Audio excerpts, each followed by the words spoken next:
in the Paquette administration. I was hired to be a youth coordinator for the city of Burlington, what you were referring to at the beginning. We didn't set up a youth office, but I did work in I had a little cubby hole in the planning office, and my job was to kind of define the problem so that, I mean, ironically enough, so that they wouldn't do anything about it. To basically to deflect some of the criticisms that were being waged. But I took the job seriously, and I also got to know people in the city, and the people I was working with basically were the establishment, benign people, you know, good people, but they were, you know, they were Democrats and even some Republicans, and, you know, you didn't deal with the counterculture that much, or the left, you know, because they were not in positions of power. And that was my job, was to understand the system from their point of view and from the kids' point of view. I learned at that time a lot of things about what was wrong about the development posture and the social posture of the city. And I learned about it to some extent from the inside.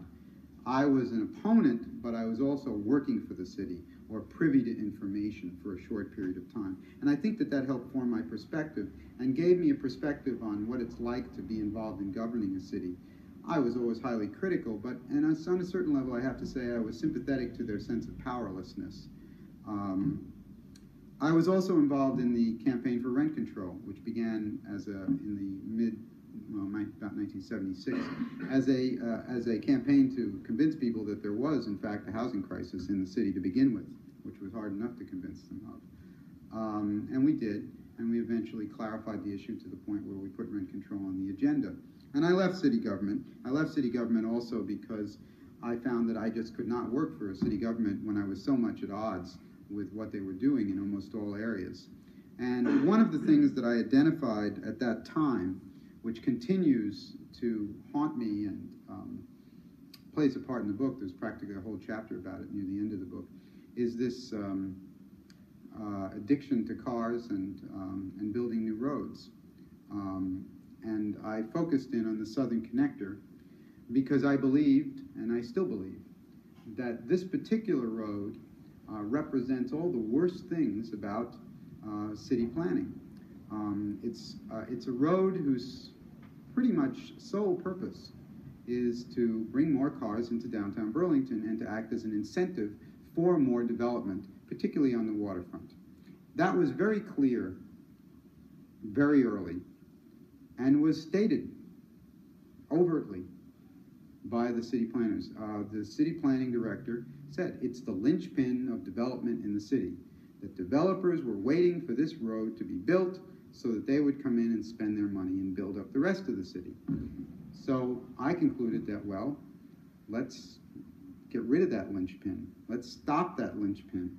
And I helped to start the campaign to stop the Southern Connector in 1976 in a little alternative publication and then in other community newspapers that I was connected with at the time. And I've continued to feel the same. So that's what I was doing in the late 70s, and that was forming my opinions about Burlington, which eventually played into what became the book.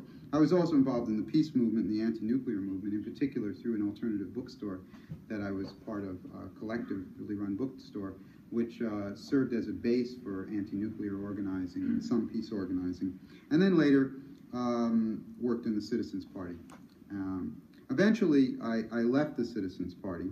I left the Citizens Party around the same time as the Vanguard was breaking up. I found that once Bernie was elected and once the progressive movement got underway, things changed in the city a lot. We saw a new realignment. A lot of the things were very positive. A lot of changes that needed to happen were happening. But I also saw a kind of a polarization in the city and a tension that I thought was not that positive.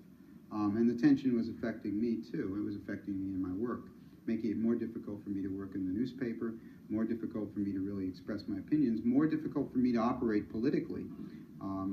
It was an us versus them situation. I remember Bernie saying it's a war. He saw it as a war. And I saw it as a struggle, but not so much as a war, I guess. And there wasn't really much political ground for me to stand on at that time.